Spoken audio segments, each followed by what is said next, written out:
Hey there, pet lovers. Welcome back to our channel. Today, we've got a quick and effective cleaning tip for you: how to tackle those pesky pet urine stains.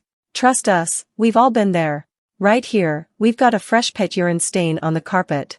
It happens to the best of us, but we've got a solution that'll have your place smelling fresh again in no time. Step 1. Blot, don't rub. Grab some paper towels or a clean cloth and gently blot the stain. No rubbing, folks, just blotting. Step 2. Neutralize those odors. Mix equal parts water and white vinegar. Dampen the stained area with this solution to kick those nasty smells to the curb. Let it sit for a few minutes. Step 3. Baking soda magic. Sprinkle a generous amount of baking soda over the damp spot. It'll absorb moisture and odors.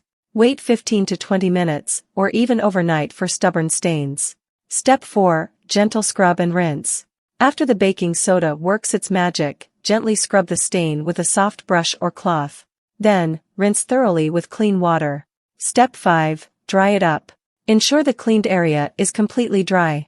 You can use a fan or open windows to speed up the process. And there you have it, folks. A quick and easy way to say goodbye to pet urine stains and those unpleasant odors. Don't forget to hit that like button, subscribe for more tips, and share this video with your fellow pet parents. Thanks for watching, and we'll catch you in the next one.